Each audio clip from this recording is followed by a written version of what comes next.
Yeah. All right, let's see what Jin Air are going to be able to make of this one. Kuzan, oh my goodness, it's going to be a rough matchup here for this guy. We caught Teddy on screen as well, so yeah, a pair of SKT spring champions. They'll be going over to Vietnam before too long. See whether they can actually transition there more effectively this time. The Jarvan doesn't have to sit across from a Rek'Sai. It's going to be the Karthus, so assume that Karthus is going to be hoovering up jungle camps for the majority of the early game. Somehow this comp makes more sense to me than the enemy's comp, but this is the one with the Karthus jungle, so yeah. Strange how the wheels can turn. ES Sharks pretty abjectly poor in game number 1. Let's see their internal consistency. Let's see their laning phase play, because it's not like they have multiple counter picks, but this is backs against the wall already. Yeah, exactly, and I feel like once again, Jin Air do have a very exciting composition and one that makes a lot of sense. See if it works in game 2.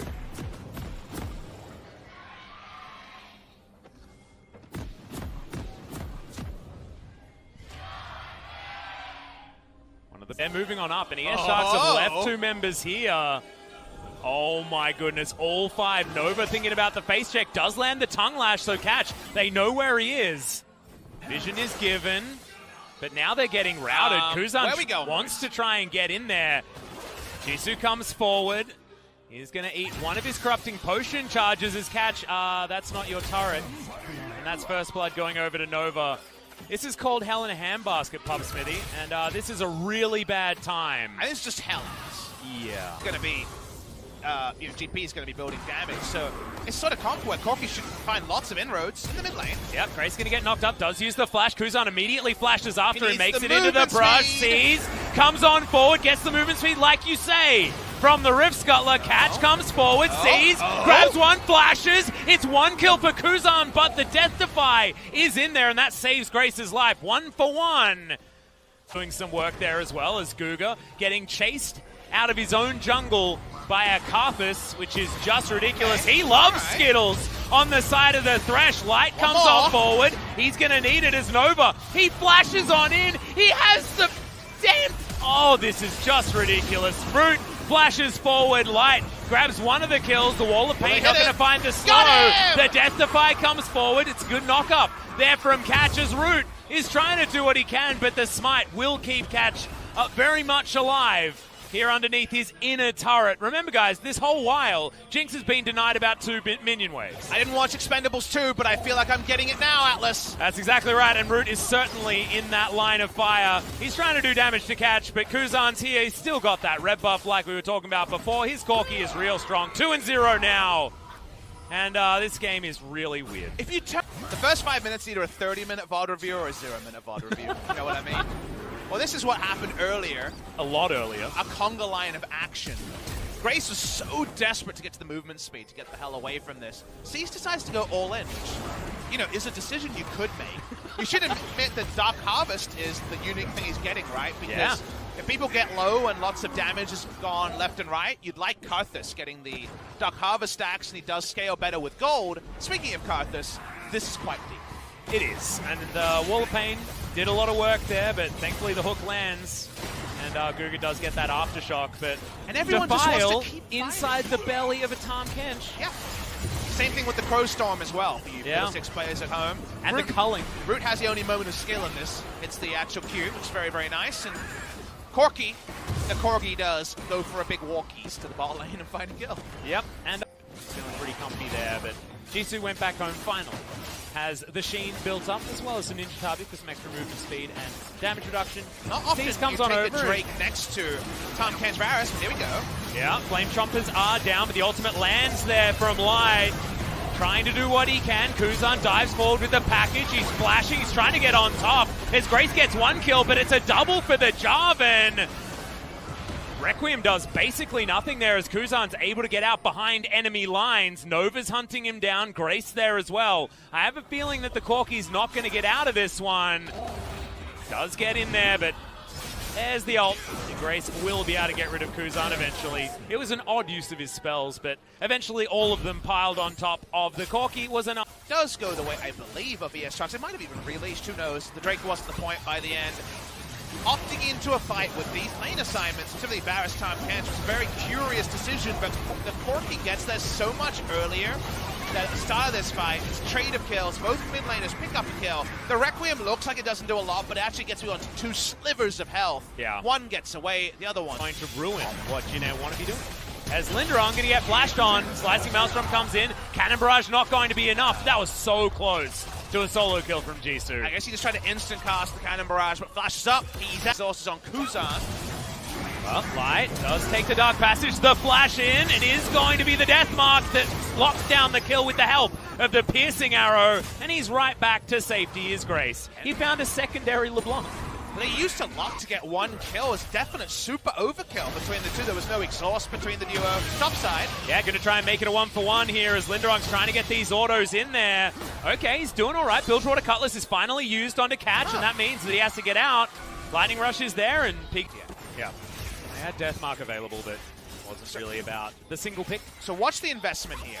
Let's hold the point then. We're going to watch a Cannon Barrage on the bottom side. Nova does get the gobble up onto the Varus and will spin him out and goes aggressive as well as Catch going to get ulted. Light in trouble now as Seas does eventually kill him. It's one more Skittle to be eaten. Catch flashes out of the way of it as Guga into his stopwatch. Grace underneath the turret gets himself immediately back out again as the big one almost kills him on the back end. Dark Passage is sitting there. Kuzan can grab it if he wants to, but he wants to try and clear out the dodge. This was actually a better look coming through from the Karthus. If you consider, he actually starts way away from this. So Karthus is walking down. This is when we came out of the live or replay scenario. And to his credit, sees better this time. The first one misses, and then from there, Killing Smite, enough to get the kills. If Catch dies here, Requiem is available, able to dodge that. Okay, Gugu used his stasis, that's what happened. Yeah, Grace used it for wave clear largely, and it just ends up looking a little bit unclean, because it is. Jisoo, not a lot of answers there available. Shurikens don't land onto Kuzan. And the Corki moves on up. They're looking for Root. Cataclysm comes in as Nova does have the Devourer in place. Catch in trouble, but he has himself the stopwatch. And the Cannon Barrage finishes off the Zed. Now the Jinx gets excited as Light. He's taking Lay Waste, but the last one doesn't land. The Requiem, is it going to be enough to kill? It is!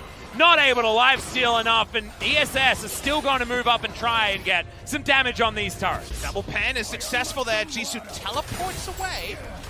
Okay, I'm not sure if he was actually teleported instead so of back. he was. If you watch Jisoo, he's actually just camping, throws down the ult, and never reveals himself. So he's in the brush. I don't know why he teleported afterwards. In the end, he's present in this fight next to the Cannon Barrage. Cannon is not. They got a lot of chase kills as Summoner was down on the Bass. Why he was so overextended. The back is stopped onto the GP. By the Hecarim, yes, for Omicron in this game. I don't know. Well, we've got some barrels in the brush. Kuzan gets on in. The hook is going to land. Delivers Guga into the backline. The package going to be utilized as Seas, taking a lot of damage. Hopefully he doesn't die as Grace gets exhausted. The Requiem comes through. Kuzan, is he going to survive? The answer is yes, but Light, not so lucky. And Jinner, I thought that they'd been routed, but it didn't matter. Just the Karthus leaves the fight and kills someone. There's no front line for ESS, so they push up, they try to get a kill. Team, my EU Masters meme, for 1,000 words about this game. Yeah, you can trade that one in as Linderon trying to get the autos in, but Jisoo too much damage. The Requiem going to come out. Is he going to die? Yes, he is. That was a rocket to the edge of Runeterra and back. Yeah, he puts ships in the night, but I have a big vision advantage over Grace. He's mid lane. That's dead. Yeah. See, man. He didn't use his Merc Scimitar. He didn't. He was trying to click on a lantern that had a pest control ward on top of it. Control wards have been the MVP of today. Why wouldn't you use your Merc Scimitar? I'm actually feeling a lot of rage right now. How could you not press it? Maybe he thought that it was a more of Malmortius. Because that's what it should have been. Is the ultimate not going to land on a Kuzan, but Grace does have his. Exhaust comes out. Deathmark not enough to kill. Requiem's going to be though. See you later, mate. Guardian Shield. Oh, that's a cute idea, Guga, but it's not enough. And now the Baron will go down. Catch is looking for it. Cannon Barrage is in the Baron pit, but you can see Linderung, he takes an inhibitor. So there's no need to go for a 50-50. Still going to, though, as Catch not going to walk over the wall of pain. The Baron down very, very low. He's doing a lot of work in this fight. Almost gets himself in range, but Cease is able to lock that one down. The J4 is going to follow as Light looking for some autos. Grey Health going to be utilized as there's the Merc Scimitar that you were looking for, Papa Smithy. Cease knows that he's dead. He wants to take someone down with him. 800 gold going to the Jinx. We'll see whether that's actually relevant. as empowered recalls will get... Oh, we haven't had these for ages. It's been so Let's many watch the good replay ones. here. He needs to take the lantern, right? Yeah. Okay. Oh, gets one, gets two, gets three autos on the control room. In cannon form. And he dies. Yeah, he deserved it. No, again. I know, that's what he deserved that one too. Now, I take the point that Root didn't actually use... Probably an inopportune decision to make. If you want to auto-attack the control You know ward what was down, pretty inopportune? With no vision of the enemy team, unleashing the glove. Actually had the Baron buff on the minions, hit the minions there faster, but I still appreciate the play. Yeah. 7 out of 10.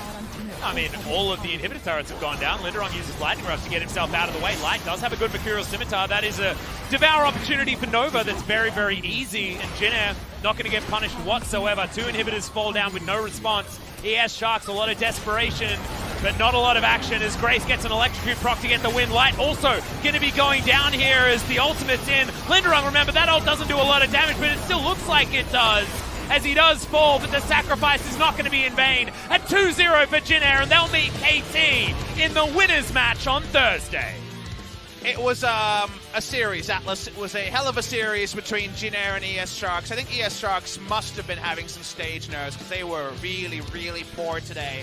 And in the losers match. That's played on Friday. Thursday, we have Jin Air versus KT, which, if it's the regular season, we don't see this Jin Air, and KT, probably bumbles their way to a pretty comfortable victory. But this Jin Air, it was weird and wonderful, but it was really effective. It was. And suddenly, you don't know what to think about the series, because I don't know if we should have said that we learned much from today, apart from the Jin Air weren't just done. They were ready for a fight. They were very aggressive in game number 2, and they pick up the victory. And they also picked a whole lot of champions that they wanted to play. They had a whole bunch of fun, and they walk away with a 2-0.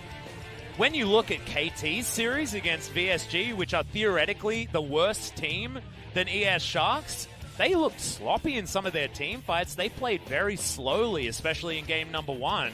I think that this was a more substantial victory for Jin Air and showed a lot more promise than what we saw out of KT. I think we're going to have a competitive best-of-5 on Thursday. I don't mean to be glass half empty, but ES Sharks need a full reset, a complete reset, before we see them on Friday, because this was nothing like the team that looked very